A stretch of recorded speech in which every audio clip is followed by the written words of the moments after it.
네, 안녕하십니까? 네, 즐거운 점심시간 되셨는지요? 예, 오후 세션을 시작하도록 하겠습니다. 그러면 지금부터 제1회 SDG 데이터 혁신 포럼 오후 세션을 시작하겠습니다. 오후 첫 번째 세션인 세션 2는 데이터 세분화와 포용 정책을 주제로 진행하겠습니다. 세션 좌장은 통계개발원 경제사회통계연구실 최바울 실장님께서 수고해 주시겠습니다. 예, 그러면 세션 2 시작하겠습니다. 네, 안녕하십니까. 조금 전에 소개받은 통계개발원의 경제사회통계연구실장 최바울입니다. 오늘 두 번째 세션의 주제는 데이터 세분화와 포용 정책입니다. 데이터를 세분화해서 보는 이유는 우리 사회에 취약한 계층들이 얼마나 있는지, 또한 취약한 지역이 어디에 있는지, 그리고 취약한 국가가 어디에 있는지 이런 것들을 우리가 좀 살펴서 우리가 원하는 목표를 평균적으로 달성한다는 것도 중요하겠지만 세분화돼서 취약된 계층들이 얼마나 이 목표에 가까이 왔는지를 살펴보기 위한 노력이 굉장히 중요하다라고 볼 수 있습니다. 그런 의미에서 오늘 두 번째 세션에서는 세 분의 발표를 듣고 그리고 두 분의 토론을 듣는 시간을 가지도록 하겠습니다. 먼저 발표자를 간단히 소개를 드리겠습니다. 첫 번째 한국보건사회연구원의 정혜식 연구위원님 발표를 해주시겠습니다. 그리고 두 번째 한국장애인개발원의 조윤아 팀장님께서 발표를 해주시겠습니다. 그리고 마지막으로는 행정연구원의 한승원 연구위원님께서 발표를 해주실 예정입니다. 그리고 토론으로는 사회보장위원회의 윤태기 팀장님, 그리고 한국국제협력단의 안지휘 팀장님께서 참여해 주시겠습니다. 저 발표는 15분씩 발표가 진행될 예정이며 제가 1분 전에는 사인을 드리도록 하겠습니다. 그래서 주어진 시간 안에서 해당 주제를 좀 잘 발표를 해주시고 그리고 토론자분들께는 10분 이내로 토론을 부탁드리겠습니다. 그리고 현장에 계신 분들 아니면 이제 온라인으로 시청하고 계신 참여자분들께서는 질문을 남겨주시면 그 질문 중에서 제가 질문을 받아서 질문을 드리도록 하겠습니다. 그럼 이번 세션의 첫 번째 발표를 진행해 주실 한국보건사회연구원의 정혜식 연구위원님을 발표석으로 모시겠습니다. 발표 주제는 취약 집단 정책 표적화를 위한 SDG 지표 세분화 방안입니다. 큰 박수로 맞이해 주시기 바랍니다.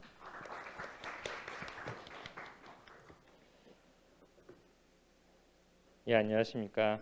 취약 집단 표적화를 위한 SDGs 지표 세분화 방안 발표를 맡은 한국보건사회연구원의 정혜식입니다. 오늘 발표 내용은 크게 이제 세 가지 챕터로 구성되어 있습니다. 도대체 지속가능한 발전하고 포용적 사회가 어떤 관계가 있는지, 그다음에 지표 세분화를 통해서 본 한국 사회의 모습을 좀 말씀드리고, 마지막에 향후에 좀 우리가 지금 부족한 부분이라고 생각되는 지역 단위의 지표 생산 방향이 어떤 것들이 있는지를 그렇게 말씀드리도록 하겠습니다.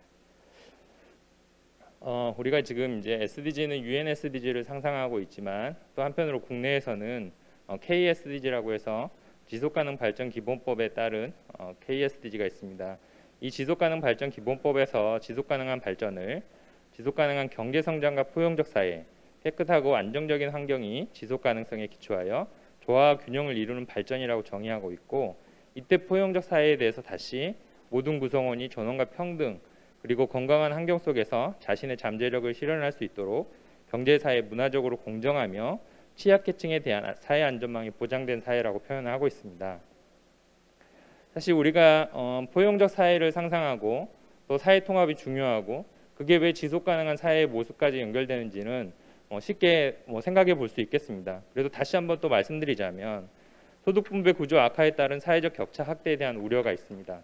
특히 노동시장 불평등이 소득, 자산, 교육 불평등으로 확산되는 문제가 있고 이런 것들이 사회적 측면에서 지속가능성에 대한 문제제기로 이어지고 예컨대 사회적 이동성이 저하된다거나 또는 이런 이유 때문에 신뢰가 저하된다거나 등등의 이유로 갈등이 증가하는 그런 사회를 이제 상상하기는 그런 사회가 지속가능한 사회라고 보기는 어렵기 때문에 우리가 이 부분에 있어서의 분열과 갈등에 주목할 필요가 있습니다. 특히 이제 사회적 배제가 큰 상태에서는 사회적 응집도 도모하기 힘들 것이고 이런 면에서 보면은 사람들이 체계 어떤 통합된 사회, 사회적인 통합을 위해서라도 체계의 통합, 그러니까 어떤 제도라든지 어떤 우리가 제공하고 있는 복지 제도라든지 교육 시스템이라든지 이런 부분에서 이제 소외된 사람들이 어떤 위치에 있는지 얼마만큼인지 이런 부분들 좀 확인할 필요가 있습니다. 곧 이 확인하는 거는 어쨌든 정책적으로 개입을 하기 위한 목적이기 때문에 문제 영역을 파악하고 이 집단에서 사회적 위험을 경험하는 인구들이 얼마나 되고 그 위험은 어느 정도 되는지를 좀 파악해야 될 것 같습니다. 오늘 제 발표 자료에서는 빈곤, 노인 빈곤에 좀 주목해서 주요 사례를 제시하려고 합니다. 뭐 앞서서 말씀드렸던 그림을 좀 설명드리고요. 자, 이제 지표 세분화를 통해 본 한국 사회의 모습을 말씀드리겠습니다. KSDG 1번 목표는 이제 주로 빈곤을 줄이고 사회적 안전망을 확보하겠다라는 것인데요. 여기서 이제 KSDG를 먼저 한번 좀 말씀드리면 네 가지 세부 목표, 뭐 여러 가지 UN SDG 목표 중에 한국 사회에 맞지 않는 것들은 이제 좀 제거하고 보면은 한 네 가지 세부 목표가 있습니다. 그 중에 이제 지표들을 한번 보면은 중위 가처분 소득 50% 기준 상대 빈곤율, 뭐 성별이라든지 연령 집단별이라든지 장애 집단 여부별로 상대 빈곤율을 뽑아야 되는 것이고요. 그 외에 이제 복지급여 예산 및 GDP 대비 비율, 그 다음에 빈곤층과 취약계층에 대한 실질적 보장을 달성하기 위해서 의료비 가계직접 본인 부담률, 고용보험 가입률, 국민연금 보험료 납부율, 뭐 이런 시스템들, 그러니까 방금 전에 말씀드렸던 사회적인 제도에 얼마만큼 사람들이 포괄되어 있는지 이 부분을 확인하는 지표가 또 포함됩니다. 그다음에 이제 그 외의 지표들이 있습니다. 그래서 오늘 요 빨간색으로 칠한 세 가지 지표들을 좀 중점적으로 보도록 하겠습니다. 상대 빈곤율입니다. 상대 빈곤율은 시장소득 빈곤이라고 처분 가능 소득 빈곤율이 있는데 사실 시장소득 빈곤율은 계속해서 높아지고 있는 상태죠. 그러니까 뭐 노인 인구가 늘고 노후 준비가 되지 않은 뭐 경제활동이라든지 이런 것들이 되지 않은 경제활동에 참여하기 어려운 노인분들이 증가하면 시장소득 빈곤율이 증가할 수밖에 없습니다. 뭐 예를 들어서 뭐 사적연금이라든지 이런 것들을 준비하지 않은 재산소득이 딱히 없으면 시장소득 빈곤율은 증가할 수밖에 없고요. 반대로 이제 공적 이존소득을 통해서 처분 가능 소득 빈곤율을 이제 낮춰야 되는. 그래서 우리의 전체 인구의 처분 가능 소득 빈곤율은 점점 낮아지고 있다라고 이제 말씀드릴 수 있겠습니다. 사실 더 중요한 건 이제 노인 인구의 빈곤율이죠. 노인 인구의 빈곤율이 시장 소득 빈곤율은 증가하고 처분 가능 소득 빈곤율은 낮아지고 있습니다. 자, 우리가 이제 지표 세분화를 하지 않았을 때는 그냥 이 정도의 이제 추세만 확인할 수 있는데요. 이것을 연령으로 한번 더 찢어볼 필요가 있습니다. 왜냐? 노인 중에서는 국민연금을 받고 계신 노인분도 있고 국민연금을 받고 계시지 않은 분들도 있기 때문에 우리가 이제 데이터를 계속 찢어봐야 된다는 거죠. 그래서 연령으로 해보면 아동 빈곤율의 급감이 확인되고요. 사실은 원래 아동 빈곤율은 대체적으로 높아야 되는데 우리나라 아동 빈곤율은 낮은 건 이제 저소득 가구에서 출산 자체를 이제 기피하는 문제들이 발생한 거죠. 이제 노인 빈곤율은 두 연령 집단을 한번 찢어보는 거죠. 66세부터 75세, 그다음에 이제 76세 이상으로 구분해 보면 정기 노인이라고 표현할 수 있을 것 같은데요. 이쪽에서의 빈곤율은 꾸준히 낮아지고 있는 것들을 확인할 수 있습니다. 그렇지만 76세 이상 빈곤율은 크게 개선되지 않고 있습니다.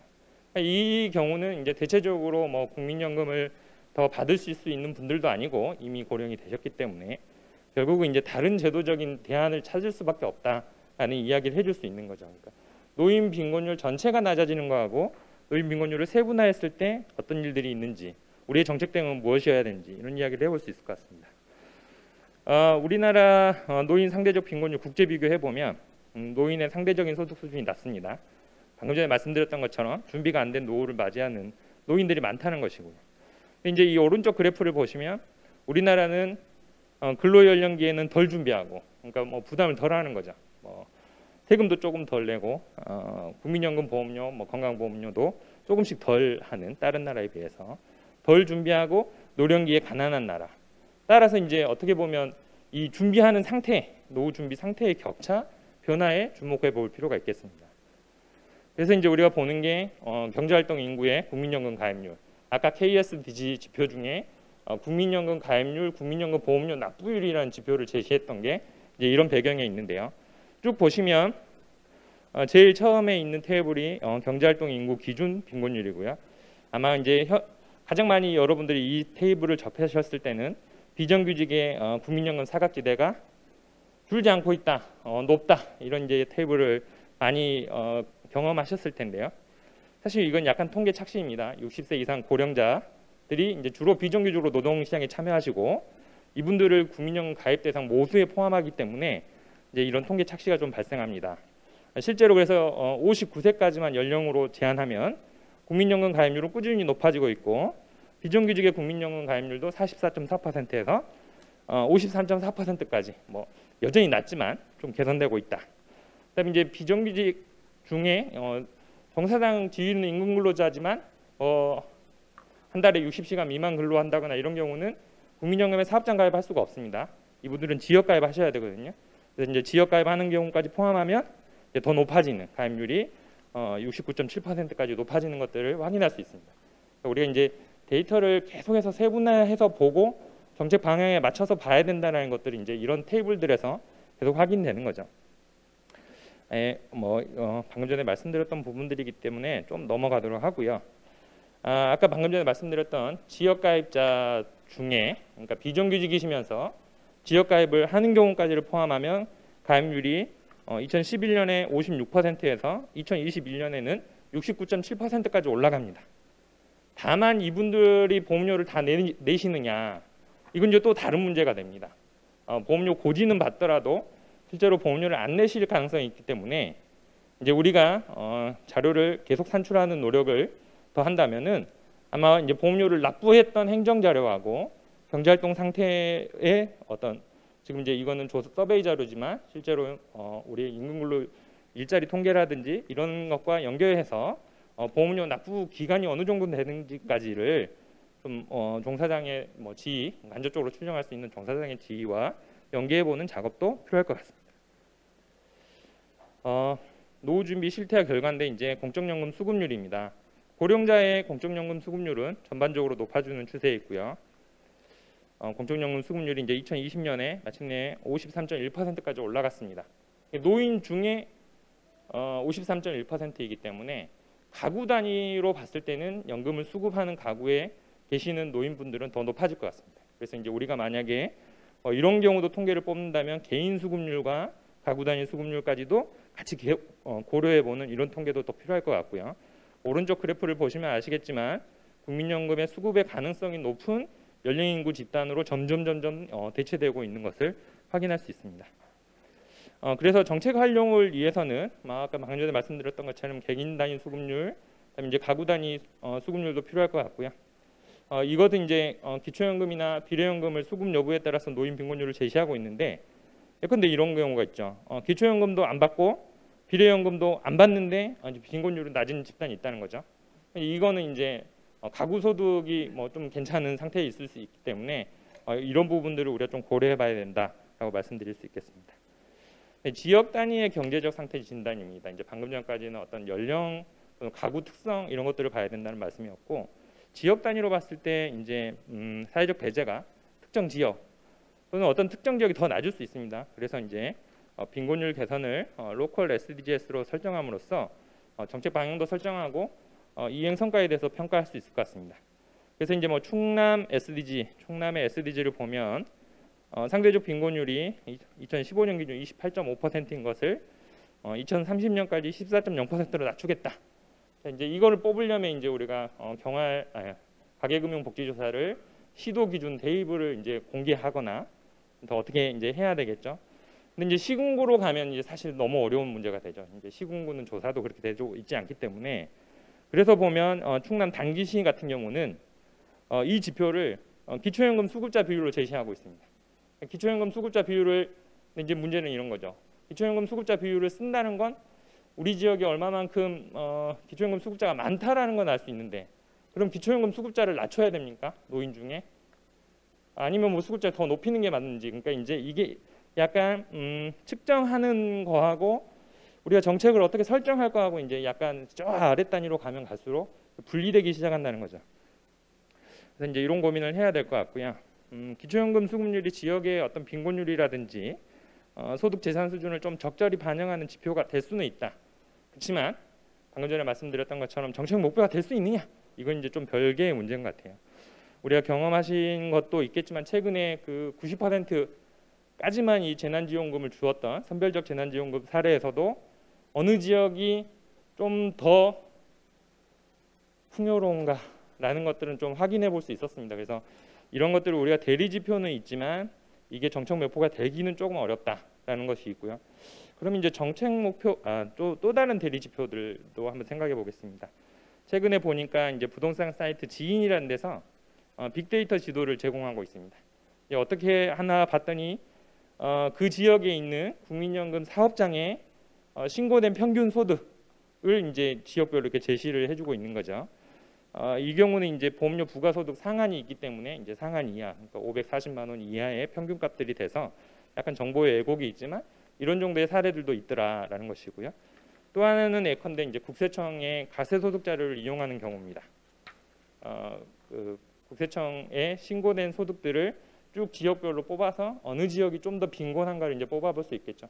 다만 이 경우에는 국세청 신고 소득 중에서 이제 몇 가지 한계가 있습니다. 뭐 면세 소득이 있는 경우에는 뭐 신고가 안 된다든지 이런 부분들이 있지만 우리가 이제 끊임없이 계속해서 나아가 봐야 되는, 그러니까 기초연금 수급률이라는 어떤 대리 지표가 가지고 있는 한계를 궁극적으로 극복하기 위한 노력을 계속해 볼 필요가 있겠다라고 생각이 듭니다. 마지막으로 이제 지역 단위 지표 생산 방향입니다.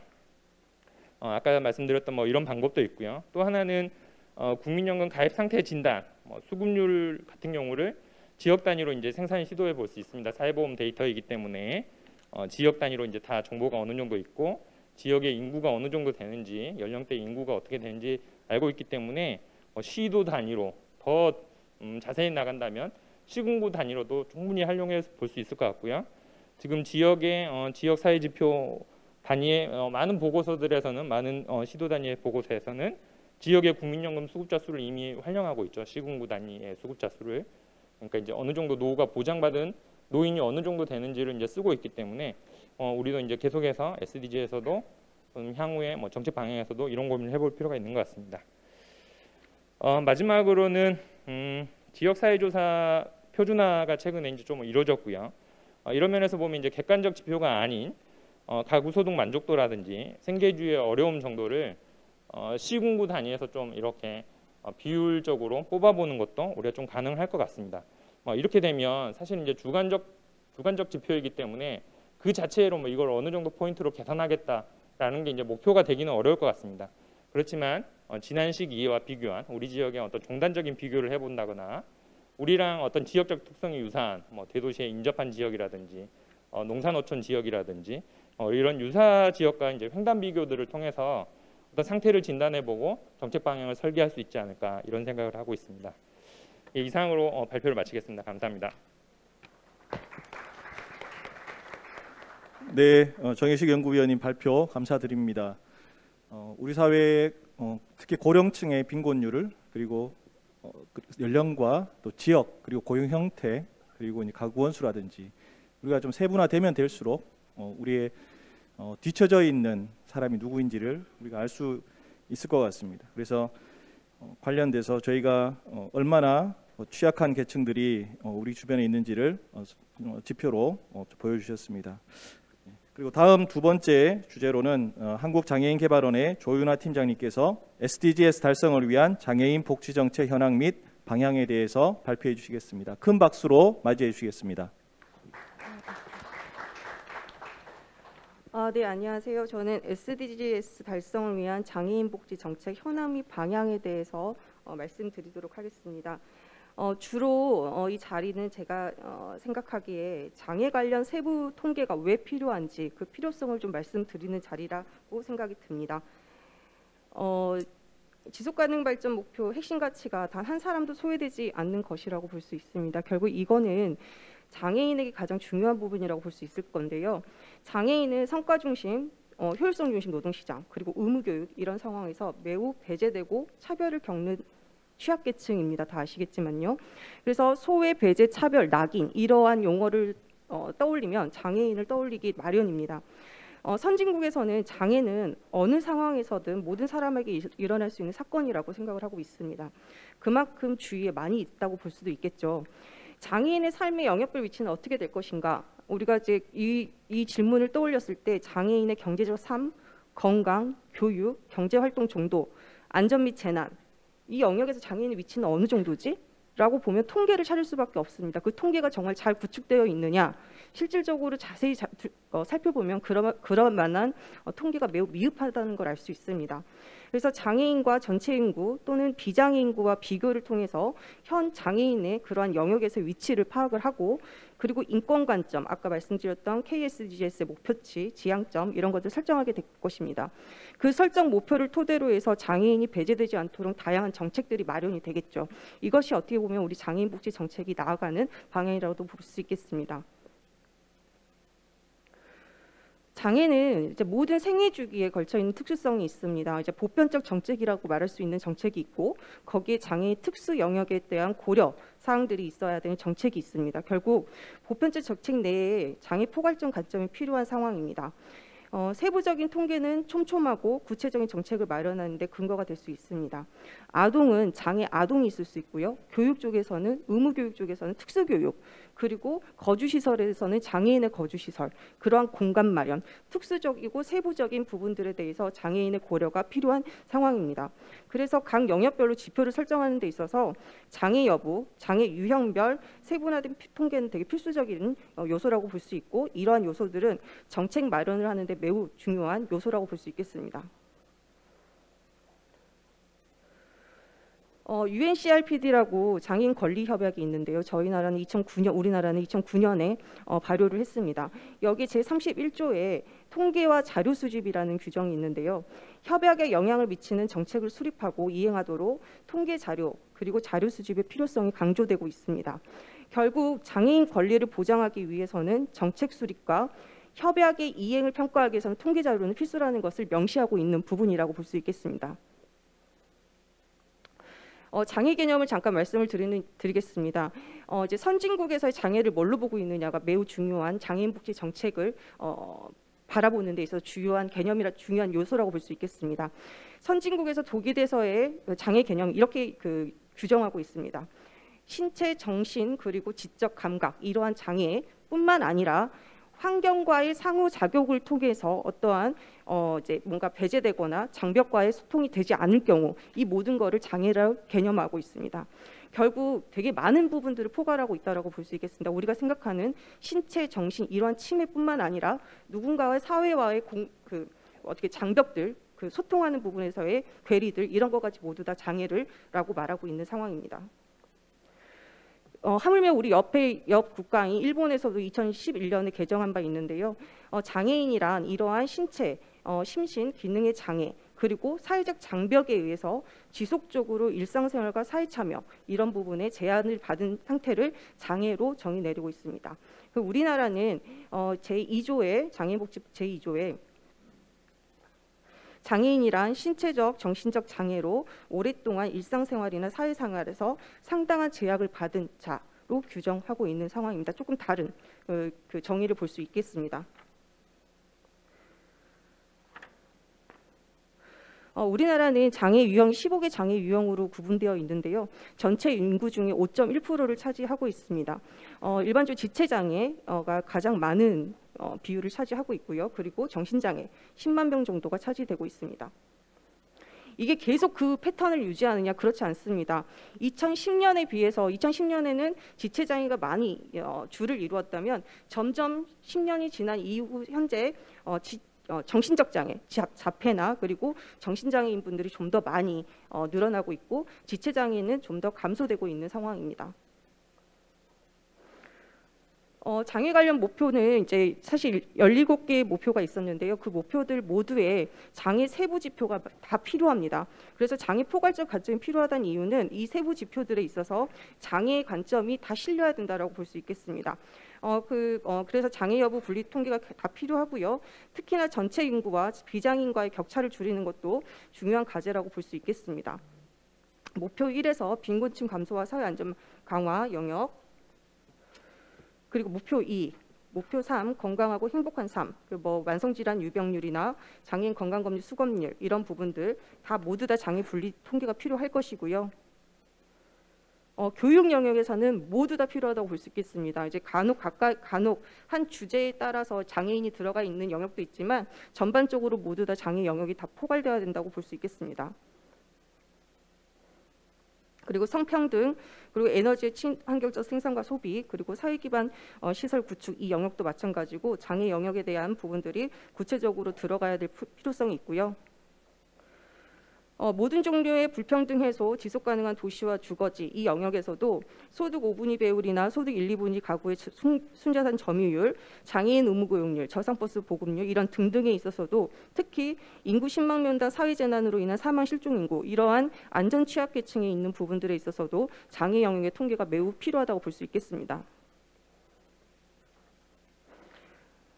평화정의 포용 영역에서는요, 범죄율과 학교폭력 피해 경험, 아동학대 피해 아동 발견수, 실종아동 미발견수 이런 등등에 있어서도 장애 영역에 있는 지표가 매우 필요하다고 볼 수 있겠습니다.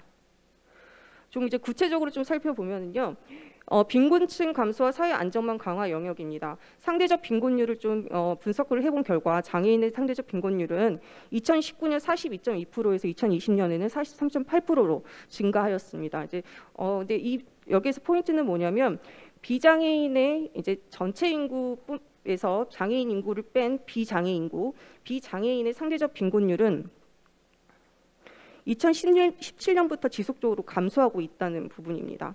그리고 2020년에 이제 다소 증가는 했지만 여전히 그 격차가 2.7배에 달하고 있다는 부분입니다.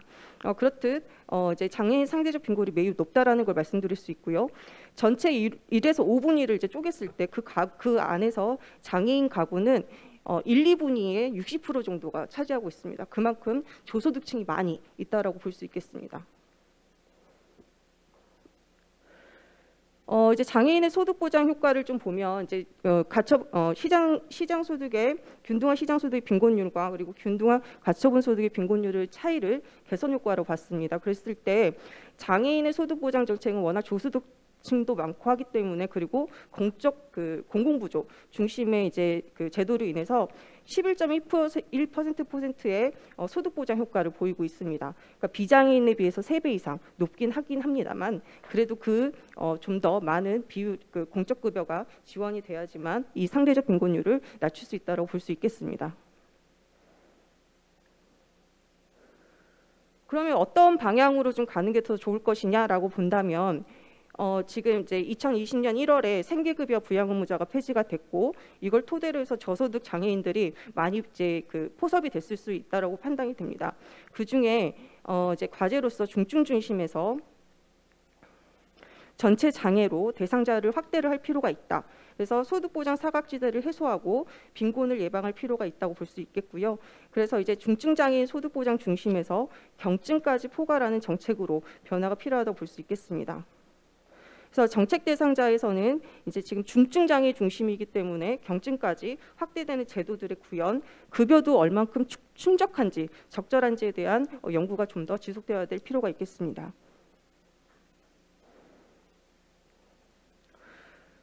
안전 취약계층의 안전사고 사망률 비중인데요. 이 부분은 작년에 이제 연구를 진행한 바 있는데 안전 쪽에서는 매우 취약한 계층임에도 불구하고 지표가 매우 적은 걸 알 수 있었습니다. 그러니까 통계치가 매우 적었는데요. 장애인의 손상 사망률은 전체 인구의 3배 정도입니다. 사건 사고에 많이 이제 노출되고 있다라고 볼 수 있겠고요. 장애인의 자살률은 전체 인구에 비해서 2배 이상 높습니다. 그리고 이게 장애 특성상 생활안전 사고에 많이 노출되어 있습니다. 이제 집 안에서도 안전의 위험이 있다라고 볼 수 있겠습니다. 이제 대표적으로 정책으로서는 장애인 안전 정책이 있는데요. 대표적으로 4차 국가안전관리 기본계획이 있습니다.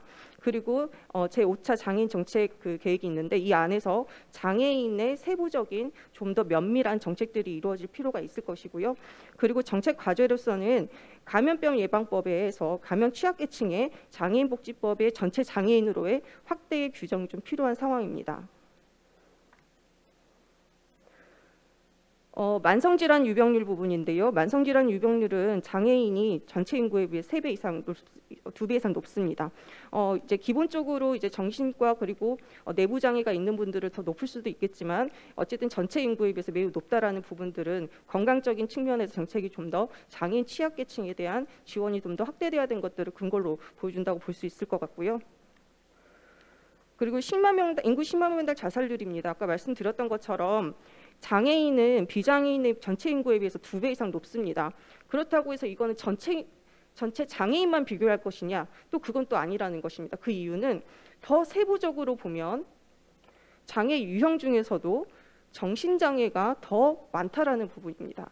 그만큼 장애 유형의 장애 여부도 지표를 만들 때 세부 통계를 구분할 때 매우 중요한 요소도 되겠지만 각각의 지표 내에서는 장애 유형에 대한 중요성도 고려될 필요가 있다는 것을 보여주고 있습니다. 그렇다면 이것들을 어떻게 해결할 것이냐, 모든 걸 다 해결할 수는 없겠지만 그럼에도 불구하고 지금 제도상으로 구현될 수 있는 장애인 건강주치 사업의 내실화들, 그리고 CBR 사업들, 그리고 지역사회 중심의 위기 지원 체계가 잘 구축되면 어느 정도 자살률이나 그리고 만성 유병률 이런 부분들이 감소될 수 있겠다라는 것을 말씀드릴 수 있겠습니다. 그래서 자살률은 장애 분리 통계가 반드시 필요하고 특히나 그 안에서 장애 유형별 분리도 반드시 필요하다라는 걸 제안할 수 있겠습니다. 교육 부분은 모두 다 필요할 텐데요. 그 중에서도 일반 학교 특수학급 설치율은 가장 중요하다고 볼 수 있겠습니다. 어쨌든 의무 교육에 있어서 내가 선택할 수 있는 선택지가 좀 많아야 될 텐데 우리나라는 매우 적다라는 게 한계가 되는 것이죠. 그래서 선택지 확대가 필요하다고 볼 수 있겠고요.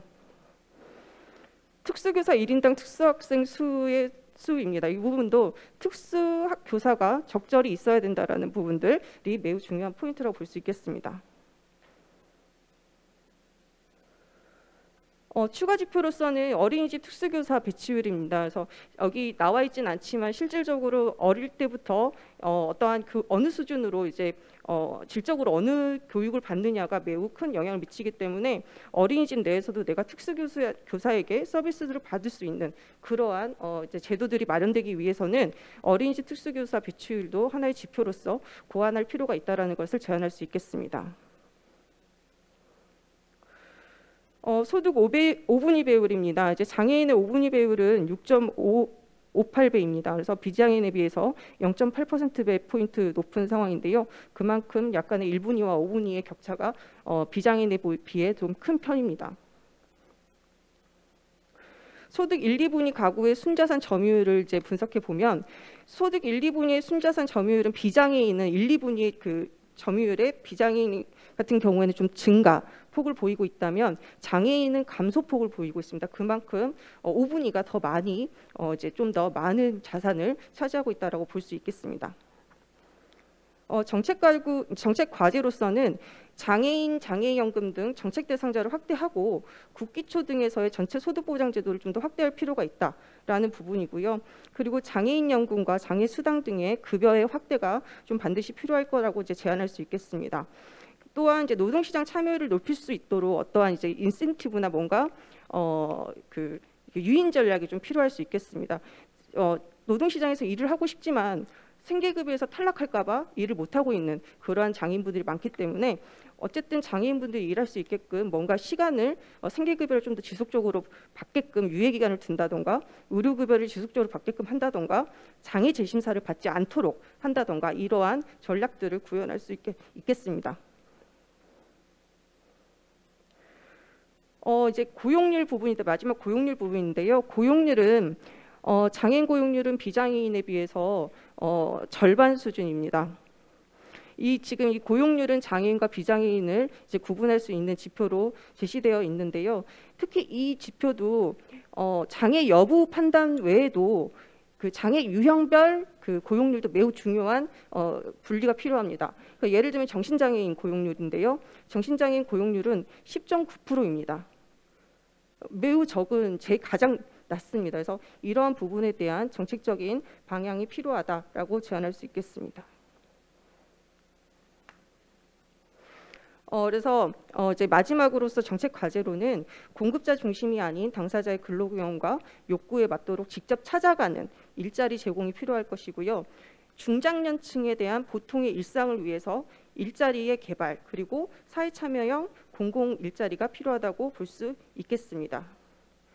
특히 이제 장애인은 비장애인에 비해서 40대부터 노화가 오거나 그리고 건강상의 제약을 많이 받습니다. 그리고 그때부터 공고사직을 받습니다. 그러니까 한참 일할 때 비장애인분들 한참 일할 때 장애인분들은 노동시장에서 배제가 되고 있는 상황입니다. 그렇기 때문에 이들을 위한 정책들이 마련될 필요가 있다고 볼 수 있겠습니다. 네, 여기까지 마치겠습니다. 감사합니다. 네, 조윤아 팀장님, 장애인의 지금 현황에 대해서 그리고 여러 가지 복지 정책 그리고 얼마나 빈곤한 상태에 있는지 그리고 고용률이 얼마나 낮은지 여러 가지 또 장애 유형별로 이제 취약 집단에 대해서 좀 설명을 해주셨습니다. 감사드립니다. 이제 마지막 세션 마지막 발표를 앞두고 있는데요. 그 전에 안내를 하나 드리겠습니다. 지금 온라인으로 한 120여 분 참여를 하고 계신데 궁금하신 부분들이 있거나 아니면 질문하실 사항이 있으시면 채팅창에 남겨주시면 저희가 추후에 토론 시간대에 참고해서 또 질문을 하도록 하겠습니다. 네. 이번 세션의 마지막 발표는 한국행정연구원의 한승헌 박사님께서 진행해 주시겠습니다.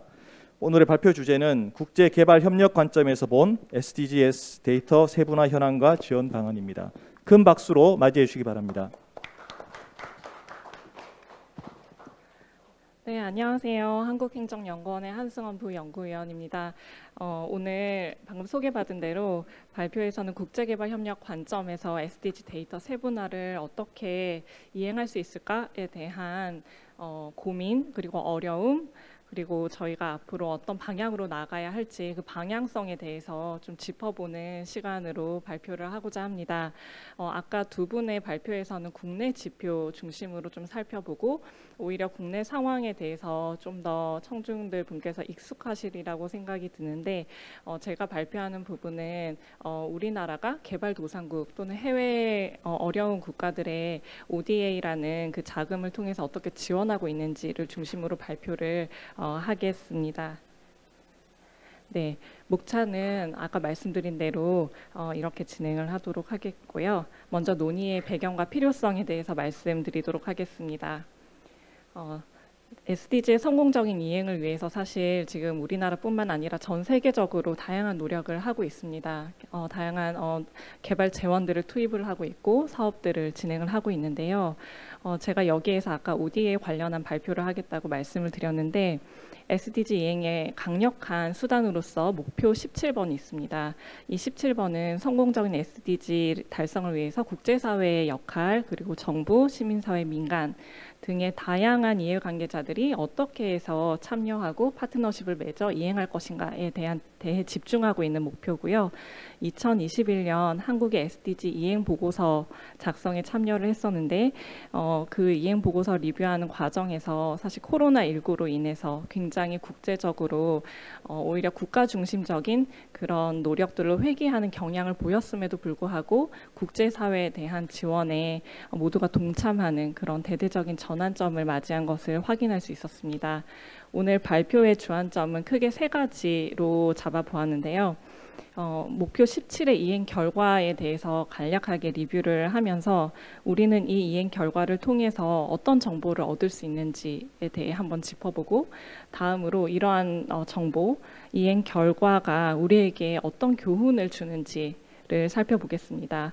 그래서 결국에 제안드리고 싶은 것은 이런 데이터를 통한 정보와 또 데이터를 해석하고 분석하는 과정에서 얻을 수 있는 교훈을 어떻게 정책으로 연결하는 이 세 가지 궁극적인 목적들의 넥서스를 이행할 수 있을 것인지에 대한 이야기를 하고자 합니다.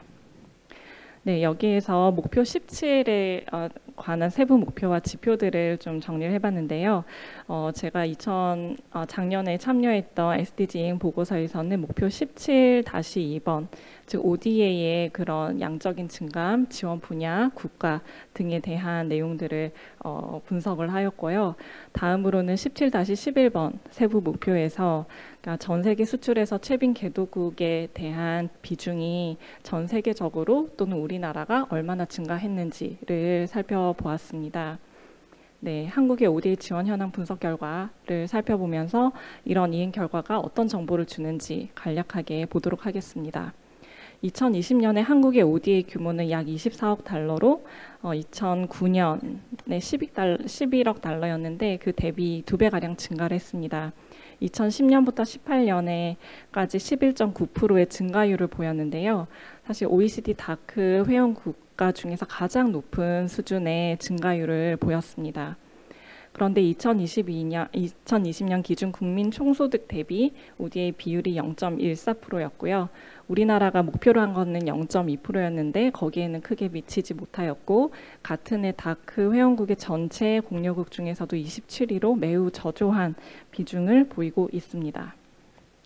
다음으로 양자 원조와 다자 원조의 비중을 좀 살펴보았는데요. 2019년 한국의 양자 원조는 77.1%로 다자 원조 22.9%보다 많은 비중을 차지하고 있었고 OECD 다크 회원국 역시 양자 원조가 다자 원조보다 더 많은 비중을 차지함을 볼 수 있었습니다. 그리고 소득 그룹별 양자 원조 지원 비중을 살펴보면 가장 빈곤하다고 할 수 있는 최저개발국의 37.1%를 지원해서 이 부분에 있어서는 다크 다른 회원국보다 더 높은 수치를 나타내고 있습니다. 네, 다음으로 2019년 한국 양자 원조 지원 분야를 좀 더 세분화해서 살펴보면 사회 인프라와 서비스 분야에 가장 많은 지원을 했고 그 다음에 경제 인프라 분야에 지원을 한 걸 볼 수 있고요. OECD 다크와의 비교를 해서 보았을 때 사회 인프라 및 서비스는 36.5%, 또 경제 인프라 순서로 지원을 하고 있음을 알 수 있습니다. 양자 원조의 사회 인프라 및 서비스 분야 내에서 그러니까 한 단계 더 세분화해서 살펴보면 그 분야의 비중은 보건 분야가 약 40%를 차지해서 굉장히 많은 비중을 차지하고 있음을 알 수 있었고 같은 해 OECD 다크에서는 정부 및 시민사회에 34.4% 지원을 해서 국제사회와 우리나라의 비교를 살펴보면 보건 분야에 우리나라가 특별히 집중하고 있음을 확인할 수 있습니다. 그리고 한국의 지역별 양자 원조의 규모를 보면 아시아가 50%를 훌쩍 넘어서 가장 큰 비중을 차지하고 있고요. 다크 회원국들은 개발도상국 특정 지역을 지정하지 않은 미배분으로 32%, 다음이 아시아, 아프리카 순을 이어지고 있는데 분야에서도 확인할 수 있는 것처럼 한국은 특별히 아시아 지역에 집중하고 있다 하는 점을 비교를 통해서 알 수 있습니다. 다음으로 무역과 관련된 부분인데요. 전 세계 수출에서 최저개발국이 차지하는 비중은 사실 아주 미미한 수준입니다. 그래서 사실 2015년이 기준 연도이고 2020년까지 2015년 대비 2배 이상을 증대를 해보겠다라는 목표를 국제사회가 잡았는데 사실 매우 미미한 수준으로 달성하지 못하였고요.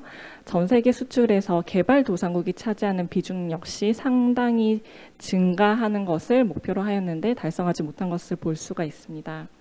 한국도 마찬가지의 상황입니다. 오히려 감소하는 경향을 볼 수 있고요.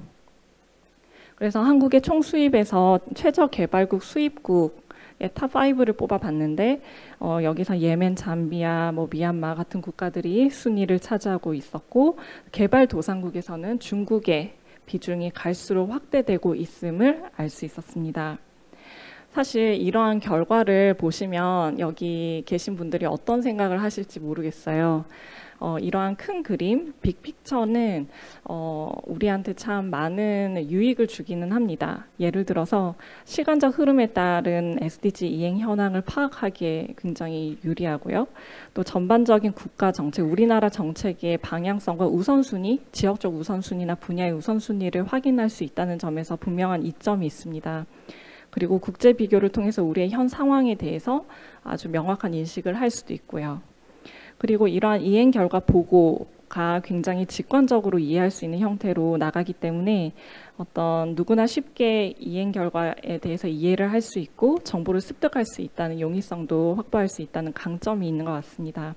그리고 마지막으로 결과 도출 과정이나 그런 맥락, 근거에 대해서 최대한 주관적인 해석을 배제하고 이행 결과의 상대적인 객관성을 강화를 한 보고이다 보니까 이 지표의 그 측정이 양적으로 이루어진 그 강점을 살려서 SDG를 어떤 양만큼 달성할 것인지에 대해서 좀 더 뚜렷하게 그 이행을 촉진할 수 있는 기제로 활용될 수 있음이 분명합니다. 그런데 이런 점에서 이런 데이터나 그 이행 결과가 주는 교훈은 어떤 것이 있을지를 다른 관점에서 한번 생각을 해보았으면 좋겠는데요. 앞서서 그 이행 결과 자체는 큰 그림을 보여주는데 유용했다고 말씀을 드렸는데, 예를 들어서 증가했다 또는 감소했다, 달성했다 또는 달성하지 못했다라는 것이 저희의 목표의식을 좀 더 명확하게 해줄 수 있는 점에서는 이점이 있는 것 같습니다. 그런데 빅픽처가 주지 못하는 그런 전체적인 그림, 전체적인 그림이 사실은 더 필요한 시점인데, 그 전체적인 그림이라는 것을 결국에 좀 더 줌인을 해서 자세히 들여다본다는 것을 의미하는데요. 결국 우리는 어떤 교훈을 얻고 있는가라고 생각했을 때는 이러한 큰 그림에서는 얻을 수 있는 것들이 사실은 많지 않을 수도 있겠다라는 문제의식을 좀 던지고 싶었습니다. 그래서 전체적인 그림에 대한 니즈가 결국에 그 하나의 방법으로서 데이터 세분화의 필요성으로 이어지는 것 같고요. 그리고 이 17번 목표의 이행 결과가 우리에게 어떤 교훈을 주는가를 살펴보았을 때, 결국에 양적인 자료와 질적 자료의 조화가 없다 보니 양적 확대가 질적 개선을 동반하지 못할 때 우리는 무엇을 그리고 어떻게 더 해야 하는가에 대한 답은 충분히 주지 못하는 결과가 아닌가라는 생각이 듭니다. 결국 양적 자료 중심의 보고의 한계는 이점도 분명한 것처럼 한계도 굉장히 명확할 텐데요. 왜 우리는 GNI 대비 0.2% 지원 목표를 달성해야 하는지, 왜 달성하지 못했는지에 대한 고민, 그리고 왜 우리는 최저 개발국으로부터 수입을 늘리지 못하는지, 늘려야 하는지, 어떻게 늘릴 수 있을지에 대한 그런 답은 사실 또 다른 그 영역으로 고민이 넘어가는 것을 확인할 수 있습니다. 네, 그래서 마지막 단계로서 한국 SDG 데이터, 특히 ODA 관련된 데이터의 세분화 이행 방향성 모색이라는 다소 거창한 제목을 붙여봤는데요. 아까 앞에 두 연사분께서 말씀해 주셨듯이 데이터 세분화라는 것은 결국에 어느 누구도 뒤처지지 않는다라는 SDG의 포용성 원칙을 실천하기 위한 주요 통계 전략이기도 하고, 또 그 의미를 살펴본다면 소득, 성, 연령, 인종, 이민, 이주, 장애, 지리적 위치, 기타 등등의 특성에 따라서 데이터를 세분화해서 수집하는 것을 의미를 합니다. 이러한 데이터 세분화의 이점이라고 하는 것은 모두 다 공감하시겠지만, 기존에 보이지 않았던 집단을 가시화해서 빈곤층이나 여성이나 아동, 노인, 난민, 장애인과 같은 취약계층의 현 위치와 상황을 보여주고 이들을 대상으로 한 특화된 정책을 수립하게 함에 있는데요. 그래서 제가 사실 우리나라 ODA에서 그 데이터 세분화에 관련된 자료들을 좀 가지고 오고 싶었는데, 그런 부분들은 아직 굉장히 열심히 준비 중에 있는 것으로 알고 있습니다. 그래서 다른 국제기구에서 예를 들어서 좀 자료들을 가지고 와봤는데요. 큰 그림에 대한 것입니다. 여기 국가 A와 B를 보시면 빈곤율이 30%로 동일합니다. 그래서 비슷한 상태이구나 라고 생각이 드실 텐데요. 조금 더 줌인을 해서, 그러니까 데이터 세분화를 한 단계 더 해본 전체적인 그림을 한번 봤을 때, A 국가는 세 개의 지역의 빈곤율이 다소 비슷한 수준이고, B 국가는 두 번째 지역의 빈곤율이 특별히 굉장히 높은 상태입니다. 이러한 세분화 단계만 거쳐도 저희가 뭐라고 해야 될까요? 그 제한된 예산, 자원들을 어느 국가, 어느 지역에 투입해야 될까에 대한 방향성을 잡을 수 있다는 점에서 데이터 세분화는 매우 유익합니다. 네, 한 번 더 줌인을 해보겠습니다. 두 번째 그 전체적인 그림인데요. 여기는 에스닉 그룹, 종족 그룹을 좀 두 개로 나누어서 빈곤율을 살펴본 예시를 제시해 본 것인데, A 지역은 유사한데 반해, B 국가는 지역적으로도 편차가 심하고, 특히 두 번째 지역을 보시면은 그룹 두 번째는 굉장히 빈곤율이 압도적으로 높은 상황입니다. 그러면 이렇게 두 번을 저희가 더 데이터 세분화를 했을 때 얻을 수 있는 유익은 굉장히 명확해지는 것이죠. 그래서 이 그림도 사실 굉장히 재미있는 그림이고 또 직관적으로 데이터 세분화를 이해하시기에 용이해서 한번 가져와 봤는데요. 나이지리아 18세 이상 49세 미만 여성 중에 18세 미만 결혼 비중을 보니 평균 46.8%였습니다. 여기에 이제 중간에 점선을 보시면 그것이 평균치인데요. 데이터 세분화를 해 보았더니 지역별로 농촌과 도시를 세분화했더니 농촌의 비중이 도시보다 2배 가량 높았고 어릴 때 결혼하는 비중이 2배 가량 높았고 소득별로 세분화해 봤더니 빈곤층이 부유층보다 4.8배 가량 더 높은 것을 볼 수 있었고 종족별로 세분화를 해봤더니 종족 간 차이가 거의 4.6배 정도 차이가 난 것을 볼 수 있습니다. 그래서 이러한 데이터 세분화 종류들을 다 통합을 해서 살펴보니 농촌 거주 빈곤층의 호사 종족에서는 87.6%의 빈곤율을 보였지만 도시 거주 부유층 기독교 종교를 가진 그 종족에서는 9.3%의 빈곤율을 보여서 이러한 데이터 세분화는 정말로 저희가 정책 특히 해외의 맥락들을 잘 모르고 그들을 좀 온전히 지원을 해야 되는 상황에서는 굉장히 유용하다고 할 수 있습니다.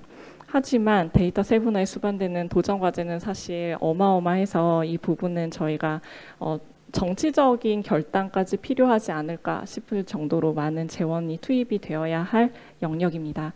먼저 표본 크기, 신뢰성을 확보하기 위한 표본 크기의 문제인데요. 여기 제가 그림을 가져와 봤는데 국가 단위와 그 프로빈스 단위로 내려왔을 때 이상적인 표본의 수가 굉장히 많이 차이가 남을 볼 수가 있습니다. 이상적인 표본 크기를 확보를 하려면 당연히 재원이 필요하겠죠. 그리고 두 번째 이슈는 민감한 주제에 대해서 과소 보고될 우려가 있다는 것입니다. 우리나라도 다소 그런 경향이 있는 것으로 알고 있지만 특히 개발도상국에서는 여성과 아동 대상 폭력이라든지 또 집에서 출산하는 율이 높다 보니 산모 사망과 관련된 지표는 가구 조사에서는 대부분 누락이 됩니다. 이런 이슈들을 어떻게 해결할 것인가. 그리고 세 번째는 저희가 이거는 접근성의 한계라고 해야 될까요? 접근성의 한계로 인한 누락 부분인데 경우에 따라서는 가구 조사 시에 난민 캠프나 뭐 시설 거주자 등은 또 조사를 할 수 없는 문제 등등 데이터 세분화를 향해 달려가는 길은 매우 험난한 것 같기는 합니다. 그래서 1분 이내로 마무리해 주십시오. 네, 이제 마무리하도록 하겠습니다. 저희가 지금 사실 코이카에서 무상원조 대표 실행기관으로서 데이터에 대해서 굉장히 노력을 하고 계신데요. 데이터 수집과 관리 전략 수립을 하고 계신 걸로 알고 있고 시스템을 정비를 하는 그 단계의 첫 단추들을 잘 끼워 나가고 계신 것으로 알고 있습니다. 사실 조직 차원이나 사업 단위 그리고 뭐 아시아, 아프리카 등등의 지역 국가 차원에서 이런 데이터 수집 전략이 다르게 나타날 수밖에 없는 부분들을 세밀하게 정비를 하고 그런 다음에 데이터 수집을 통해서 정보를 충분히 얻어야 할 것입니다. 그 다음에 그 데이터를 분석하고 해석을 통해 교훈을 도출하고 궁극적으로 환류를 해서 선순환이 일어나는 그런 정보 교훈 정책의 넥서스가 온전히 필요하다는 그런 말씀을 드리고요. 그리고 결국에 어떻게 할 수 있을까에 대한 고민들을 다 같이 하게 될 텐데 마지막 꼭지를 보시면 방향성에 대한 공감대 그리고 자원 확대가 반드시 필요하다.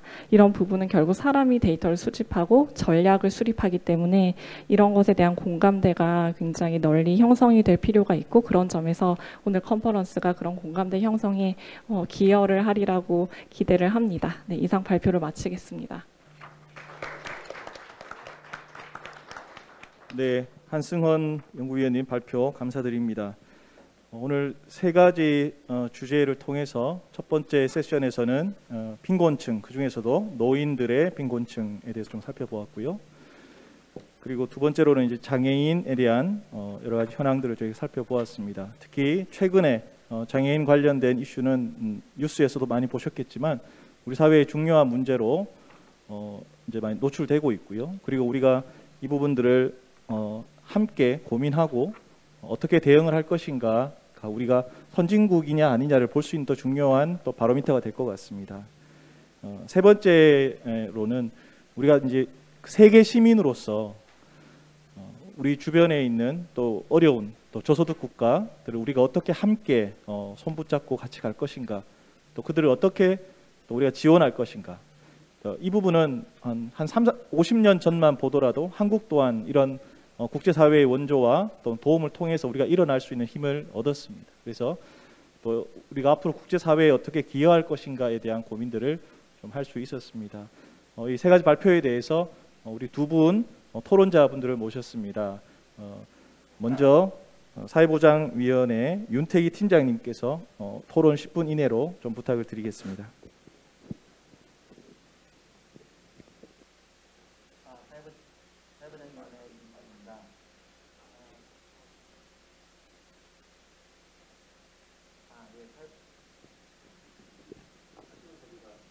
예. 사회보장위원회 윤택입니다. 그 지속 가능한 발전을 위해서 데이터를 세분화하고 포용적 사회를 만들기 위해서는 사실 정부가 가지고 있는 공공 데이터를 자유롭게 활용하는 것이 되게 중요하거든요. 그렇게 해야만 세부적인 지표를 만들고 또 그것을 분석해서 그 정책 방향을 제시할 수 있을 거라고 생각을 합니다. 올해 SDG 이행 보고서에 따르면 코로나19로 부정적인 영향을 미친 계층이 특히 사회 취약계층으로 집중되고 있습니다. 정부의 재정적 지원으로 가계 생활 능력은 유지되고 있으나 노인 빈곤율은 여전히 높고 청년이나 여성의 실업률은 크게 높아지고 있습니다. 코로나19가 전반적으로 삶의 조건이나 삶의 질을 저하를 초래했고 사회 경제적으로 어려운 처지에 있는 사람들에게 더 치명적으로 나타났습니다. 지속 가능하고 포용적인 사회를 이루기 위해서는 정부가 사회 정책을 좀 더 초밀하게 추진할 필요가 있다고 생각을 합니다. 예를 들어서 노인 빈곤율을 보게 되면 그 전체 노인 빈곤율에 비해서 가구주가 80세 이상인 노인 빈곤율이 훨씬 더 높게 나타나고 있습니다. 그래서 초고령 노인에 대한 별도의 정책 지원이 필요하다고 생각을 합니다. 다만 여기서 고민할 점이 있거든요. 그 정책 수립할 때 초고령 노인에 대한 빈곤율을 줄이기 위해서 어떤 정책을 추진하느냐라는 문제가 발생을 합니다. 예를 들어서 현금부여를 할 때 할 것인지 아니면 사회 서비스를 할 때 할 것인지 그런 문제가 발생을 합니다. 이러한 정책들을 세밀하게 분석하고 평가하기 위해서 작년 12월 9일 날 그 사회보장 기본법이 개정되었습니다. 사회보장위원회가 객관적 근거에서 기반해서 사회보장 제도를 재설계를 하고 사회보장 데이터를 구축하여 활용할 수 있도록 하는 기반이 마련되었습니다. 올해는 통계청의 도움으로 전 국민의 약 20%, 한 1,000만 명의 표본을 추출하였고요. 이 표본을 바탕으로 20여 개 기관, 800여 개 사회보장 정보를 올 8월까지 결합할 예정입니다. 이렇게 결합된 정보를 바탕으로 장기적으로는 사회보장 목표 수준을 제시하고 생애 주기별, 인구 집단별 특성을 반영한 정책을 설계할 예정입니다.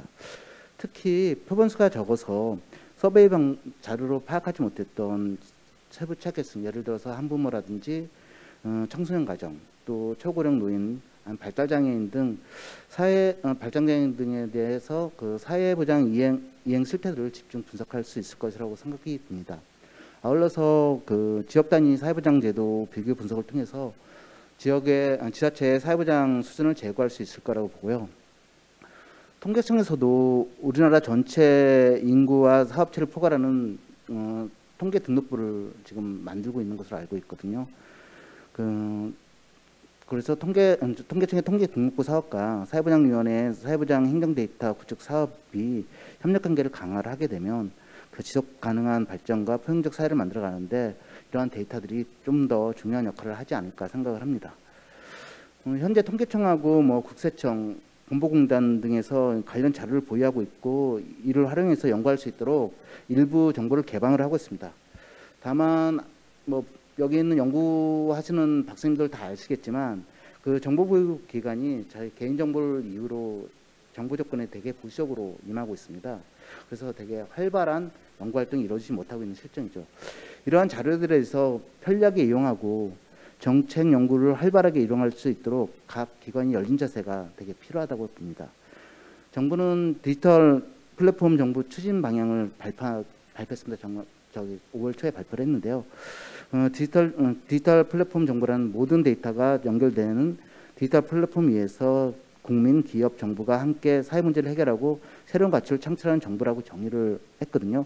여기서 되게 중요한 그 원칙을 보면 개방입니다.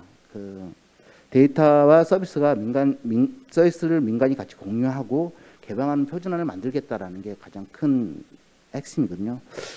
그러면 이제는 그 데이터를 공유한 기관이 데이터가 본인의 것이 아니고 모두의 것이라는 인식이 좀 필요하지 않나 생각을 합니다. 그래야만 좀 더 세분화된 지표를 만들고 거기에 대해서 더 발전된 방향이 나올 거라고 생각합니다. 향후에도 SDG 이행 보고서가 보다 세밀한 데이터를 바탕으로 한국의 지속 가능 발전을 현황을 진단하고 정부 정책을 개선하는 데 도움이 되었으면 좋겠습니다. 감사합니다. 네, 윤태기 팀장님 토론 감사드립니다. 네, 그 행정 자료의 중요성에 대해서 그리고 앞으로 기관 특히 공공기관에서의 협력의 필요성에 대해서 말씀을 해주셨습니다.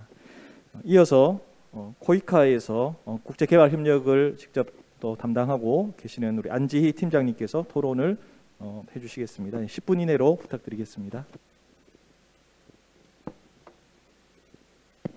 네, 안녕하세요. 그 한국국제협력단 줄여서 이제 코이카라고 보통 부르시죠. 코이카 데이터 혁신 팀장 안지희입니다.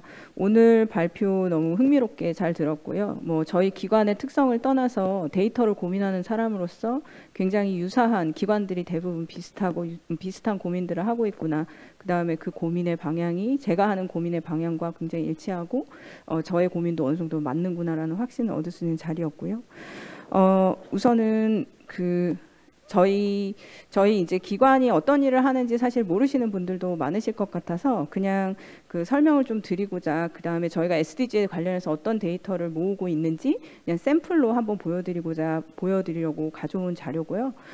이 자료는 저희도 그 코이카가 한국의 대외무상 원조를 대표해서 수행하는 기관인데 어쩌면 이 자리에 계신 분들과는 약간 고민의 수준이나 그 위치가 약간 다를 것 같습니다. 저희는 사업을 진짜 수행해서 우리나라가 아닌 우리나라의 노력이 개발도상국에서 어떻게 나타나는가, 그것이 SDG에 어떻게 기여하는가를 측정해야 하는 것이 저희의 임무이고 그것을 국민에게 보고해야 하는 임무가 있습니다. 그래서 실질적으로는 데이터를 진짜로 취합해야 되고 그것을 만들어내는 작업을 하고 있고요. 그래서 대표적으로 2021년에 저희가 대표적으로 하고 있는 성생식 모자 청소년 보건 프로그램의 결과를 보고하는 이런 짧은 리포트를 만들었습니다. 굉장히 간단하지만 이 작업을 하기 위해서 저희가 들인 노력이 굉장히 많았습니다. 그만큼 데이터가 굉장히 어려운 영역인 것 같고요.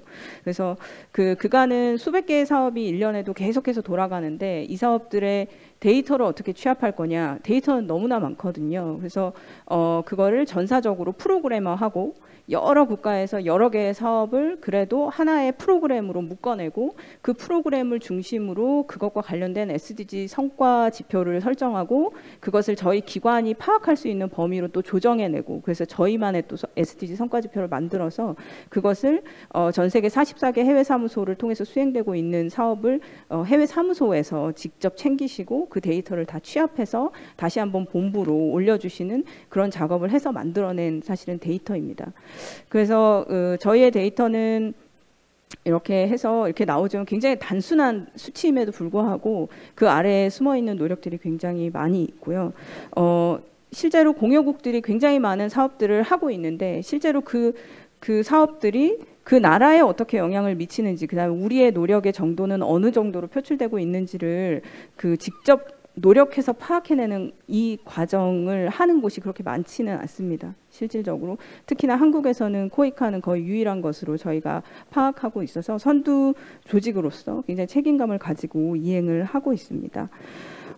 앞서서 데이터 세분화에 대한 얘기와 포용에 대한 얘기를 굉장히 인상 깊게 들었는데요. 아직 개발협력에서는 노인이나 장애인의 단계로 넘어가기보다는 저희가 이미 어찌 보면 지나온 그 젠더 영역, 성평등의 영역과 그다음에 연령대별의 차별 뭐 이런 것들에 주로 중점이 되어 있고 그런 부분들을 저희는 데이터에서 조금 더 세분화해서 지금은 수집해 나가고 있는 상황입니다.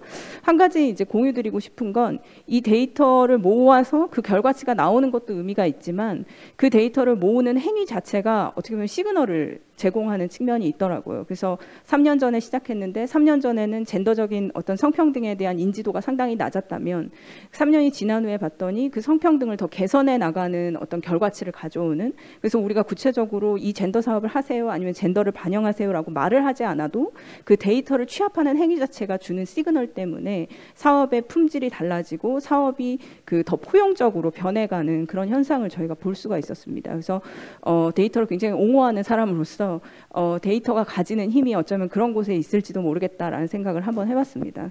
정말로 데이터를 모아내는 행위까지 가는 것도 굉장히 중요하지만 그 과정에서 우리가 정책적으로 함의를 주고 정책적으로 시그널을 주는 그런 효과가 있다라는 것에서 데이터가 갖는 힘이 있다, 이런 생각을 해봤습니다. 그런데 아까 이제 한승훈 박사님께서 말씀하신 것처럼 이런 저희의 데이터는 사실 양적 데이터이거든요. 정말 양적인 데이터고, 이게 진심으로 아까 이제 앞서서 정혜식 연구위원님도 말씀하셨듯이 기초연금 수급률이 가지는 게 과연 우리가 갖고 있는 질문에 대한 답을 줄 것이냐, 그걸 정말 측정해낼 것이냐 하는 부분은 전혀 또 다른 영역의 문제이고, 그런 측면에서 SDG 성과지표가 얼마를 달성했느냐가 우리가 ODA를 정말 잘하고 있냐, 정말 효율적으로 하고 있냐, 이것에 대한 답은 또 아니더라고요. 그래서 데이터를 담당하는 그 입장에서는 그러면 어떤 데이터를 모아야 우리가 우리 사업을 더 의미 있게 효율적으로 할 수 있는가는 또 다른 고민을 수반하는 그런 문제가 있다고 보겠습니다. 그리고 그 질문과 그 고민들이 결국은 연결되는 게 또 비용과 연결이 되더라고요. 자원의 한계. 지금 현재는 데이터에 대해서 굉장히 많은 그 중요성을 얘기를 하지만 저희가 수행하는 사업의 어떤 예산을 어쨌든 잘라내어서 그것을 성과 측정을 하고 데이터를 모으고 하는 작업에 쏟아야 되고, 그 모든 작업이 사실은 사람을 중심으로 돌아갈 수밖에 없는 상황이고요.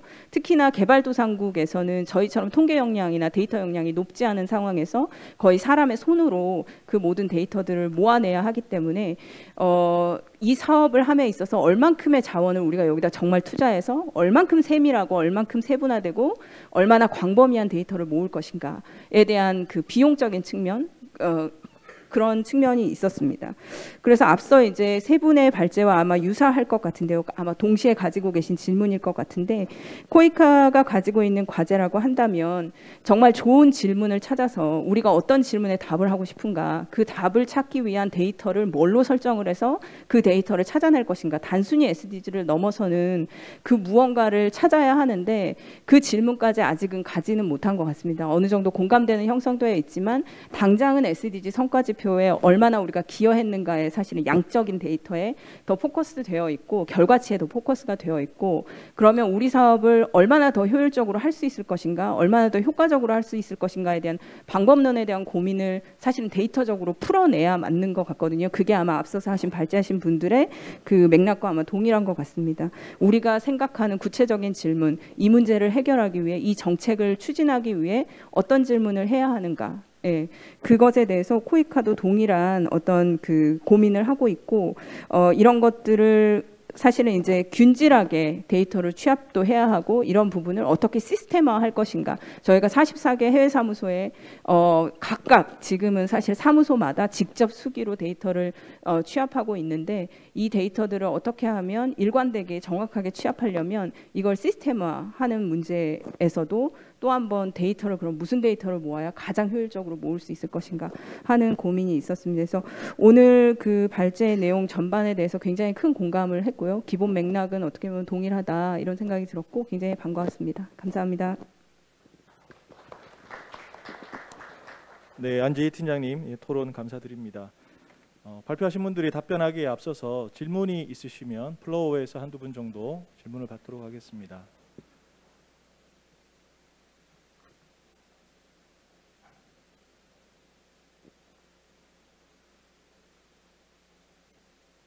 네, 그러면 질문을 좀 생각하시는 동안 우리 발표자분들 중에서 혹시 답변을 하실 분들은 답변을 좀 해주시면 좋겠습니다. 토론하신 내용과 관련해서 의견을 주시면 좋겠습니다.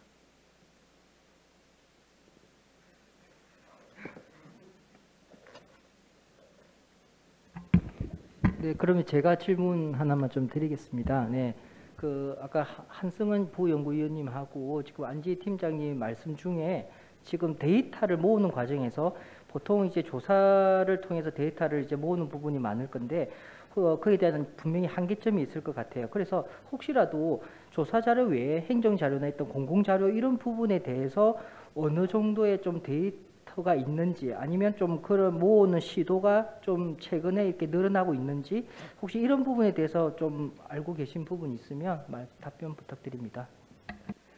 우선 그 ODA 데이터, 그러니까 어떤 사업이 진행되고 있고 몇 개나 진행이 되고 있고, 그러니까 사업의 그 예산이나 이런 것들에 대해서는 모든 데이터가 취합이 되고 있고요. 분기 단위로 취합이 돼서 국무조정실에 보고가 되고 있고, 국제 원조 투명성 기구에도 다 보고를 하고 있습니다.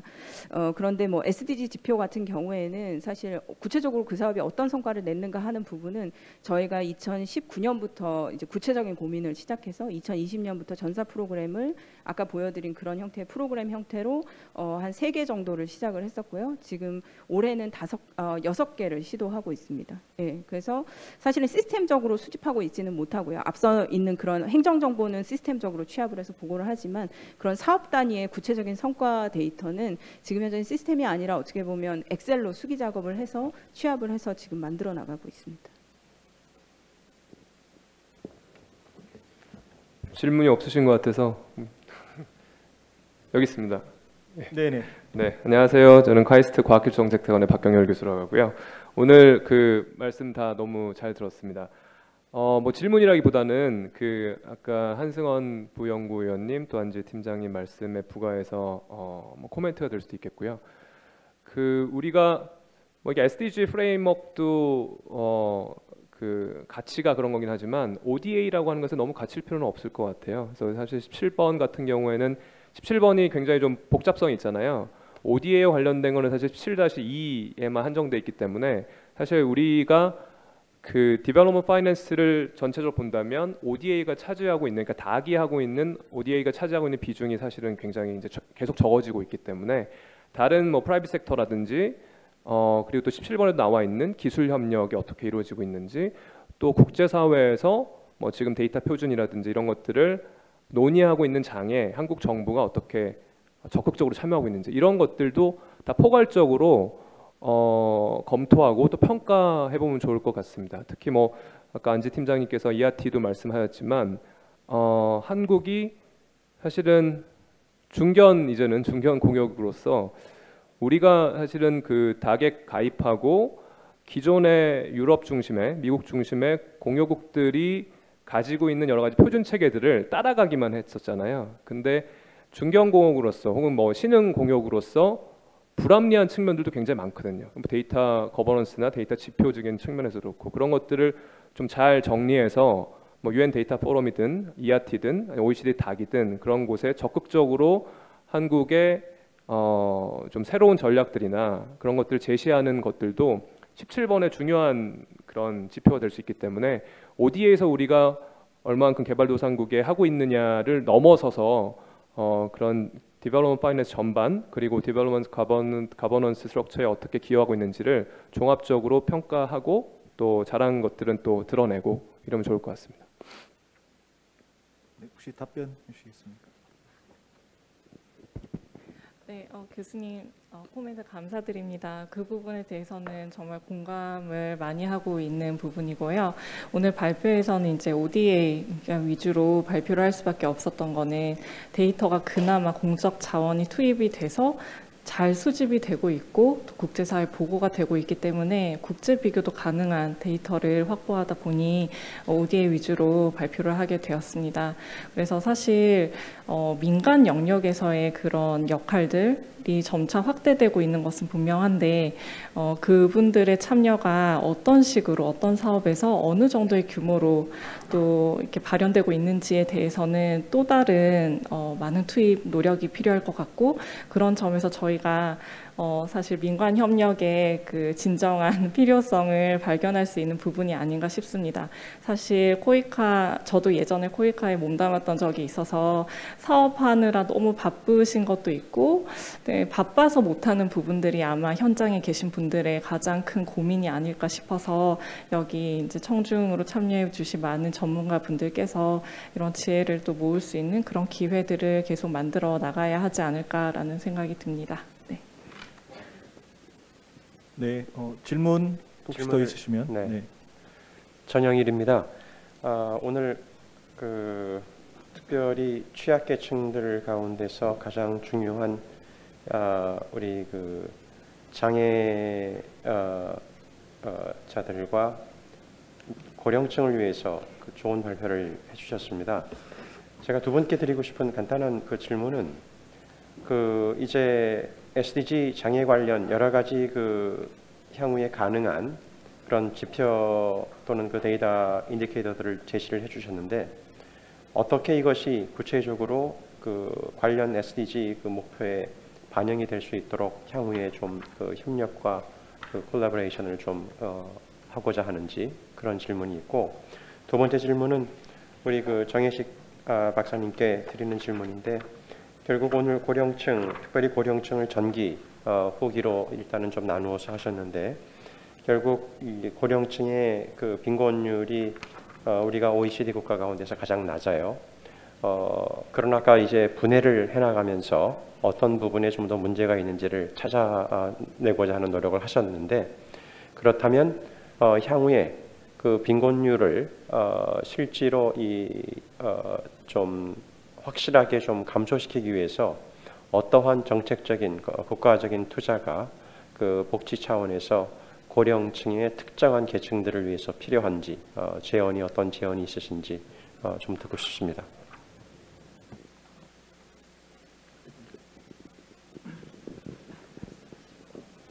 네. 장애인개발원의 주윤아입니다. 되게 중요한 말씀을 해주신 것 같습니다. 사실 이제 SDGs의 주요 지표들을 바라보면 장애 관련된 몇 가지 장애 영역이 주요하게 드러난 목표들이 있습니다. 약 5개 정도 되어 있는데요. 빈곤율이나 아니면은 교육 부분들, 그리고 이제 한 5-6개 정도가 있습니다. 실질적으로 이 5-6개만 이제 이루어지는 게 맞는가, 이 방향이 맞는가라는 게 좀 물음표였던 부분이었는데요. 자세히 들여다보면 실질적으로 빈곤층 감소 영역에서의 빈곤율 부분이나, 그리고 고용보험 가입률, 이런 사회보험 쪽의 가입률도 사실은 매우 취약한 게 장애인 부분들입니다. 그래서 각 영역별로 세부 지표의 그러니까 지표의 세분화는 결국 이 안에서 장애인의 노후소득 보장과 함께 또 연결되는 고리라고 볼 수 있겠습니다. 그래서 이러한 세분화 지표에 대한 각각의 영역별 목표 1과 목표 2부터 시작해서 17을 제외한 다양한 17에서도 이제 관련된 게 부분이 있을 수도 있겠지만, 그 영역에서 그 세분화 지표에 좀 더 추가적인 장애 유형과 장애 여부의 구분을 필요로 하는 지표들을 골라내고 그 안에서 그 방향성과 목표를 정확하게 설정을 한다면 특수 장애 영역에서의 생애 주기별 장애 영역에서의 주요한 보편적인 전략과 플러스 그 안에서의 정책, 세부 정책들이 같이 가게 된다면 우리나라도 다른 타 국가와 비교를 할 때 제일 장애 영역, 취약계층의 장애 영역이 데이터가 구축되어 있다는 그 자체가 결국 그 나라의 기본적인 복지의 방향을 가지고 간다고 볼 수도 있겠습니다. 그래서 지금까지 나와 있던 16가지 목표 중에서도 세부적으로 우리가 꼭 가지고 가야 되는 지표들 내에서도 추가적으로 장애 영역, 장애 유형별로 고려될 지표들을 반드시 다시 한번 영역별로 볼 필요가 있다. 또 특히나 아까 중간에 제가 놓친 부분이 있었는데, 고용률 이런 부분도 마찬가지입니다. 그냥 단순 장애 고용률이 중요할 수도 있어요. 비장애하고 비교했을 때. 근데 그걸 연령별로 또 세분화하다 보면 장애인 중에서도 중장년층의 이 고용률이 매우 낮구나. 그러면 우리의 정책은 뭘로 가야 되지? 다 그러니까 각각의 영역별로 그 연령대별로 고용 정책이 바뀔 수 있습니다. 특히 지금 40대 이상부터 우리가 60대 가장 경제 활동이 활성화되는 그런 시기인데도 불구하고 장애 영역에서는 연령별로 쪼개 보면 그 시기에 점점점 떨어지고 있습니다. 10%포인트씩 팍팍 떨어지거든요. 결국 그때의 일자리를 뭘로 갖고 가지? SDGs의 그러한 세부 지표만 있다 하더라도 장애 장애인의 고용 정책에 있어서는 장애인의 고용 정책 만들 때 이 지표를 지향점으로 세부화한다면 결국 이제 이러한 부분들이 마지막으로는 장애인 고용률을 마지막으로 높일 수 있는 계기가 될 거라고 생각이 듭니다. 예, 질문이 사실은 지금 제가 가장 많이 하고 있는 고민입니다. 그러니까 정책 대안을 우리가 어떻게 찾아야 되느냐라는 건데요. 현 세대 노인 빈곤 문제를 개선하기 위해서 가장 먼저 한 게 이제 기초연금이죠. 기초연금을 계속 증액을 하고 있고요. 이 정부에서도 이제 기초연금 40만 원까지 끌어올리겠다고 이야기를 하고 있는데, 우리가 고민해야 될 문제는 노인이 계속 증가하고 있는 상황에서 미래 세대까지를 고민했을 때 기초연금 계속 끌어올릴 수 있을 거냐. 그럼 이제 현실적으로 우리가 해야 되는 고민은 보다 효율적인 노인 빈곤에 보다 집중할 수 있는 효율적인 고민을 정책 대안을 마련해야 될 것이고, 그런 면에서 보면은 이제 기초연금을 조금 차등적으로 지급하는 방법을 생각해야 되는데, 이때 기초연금을 차등적으로 지급한다고 했을 때 고민이 하나 필요하다는 거죠. 그러니까 연령으로 보여주는 사실들이 있는 거죠. 76세 이상, 80세 이상, 아까 이제 용 팀장님께서는 80세라고 말씀하셨는데, 어떤 그런 특정한 집단이 보여주고 있는 게 사실 국민연금이 적거나 아니면 국민연금 수급이 매우 낮다는 거거든요. 그러니까 이제 그 사실과 연계해서 기초연금을 차등적으로 지급하는 것도 조금은 고민해봐야 될 문제인 거죠. 기초연금을 차등 지급할 건지 아니면 그 집단들에게 80세 이상이라든지 국민연금이 매우 적은 집단에게 보다 선별적으로 이제 보충적인 연금을 지원해 줄 건지, 이런 고민들을 해야 되고요. 사실 노인 빈곤만 생각하면 그냥 많은 돈을 줄 수 있는데, 이 재원이 이제 지속 가능할 거냐라는 부분을 해야 된다는 거죠. 고민을 해야 되고, 그러다 보니까 국민연금이 성숙한다라는 것을 전제로 했을 때 비용이 줄어들 수 있는, 메커니즘적으로 줄어들 수 있는 제도를 고민해봐야 되는 거고요. 그런 면에서 보면 이제 아까 제가 발표 드렸던 것처럼 국민연금의 사각지대, 비정규직이 국민연금에 더 적게 가입하고 있는 문제라든지 이런 부분들은 또다시 정책적으로 이제 개입해서 그 부분들, 그러니까 연금, 국민연금 급여를 충분히 받고 계신 노인분들이 많아지도록 하는, 그러면서 그 상황에 따라서 이제 좀 줄어들 수 있는 연금 제도를 추가적으로 고민해봐야 될 것 같고요. 이제 이렇게 상상을 할 때는 이제 국민연금이라는 어떤 메커니즘을 상상하는 것이고요. 그러니까 노인 빈곤 자체에만 주목하면 이제 이런 대안들도 있었습니다.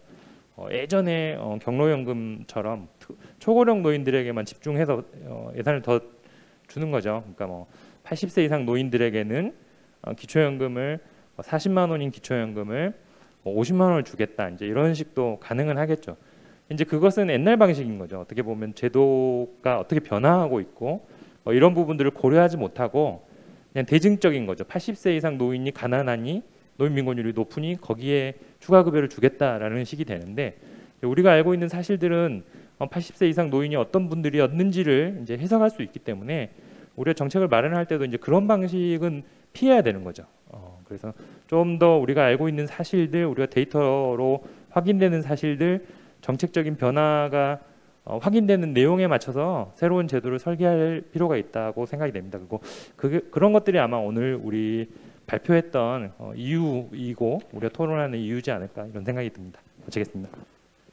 네, 오늘 세 분의 발제와 또 두 분의 토론을 통해서 데이터 기반 정책의 필요성, 세분화를 통해서 우리가 정말 SDG 목표 17개의 목표를 다 달성해 나가기 위해서 정말 데이터 세분화가 필요하고, 또 그걸 통해서 정말 취약한 계층, 포용적으로 우리가 이 부분들을 해나가는 것이 중요한 것들을 좀 배울 수 있는 시간이었습니다.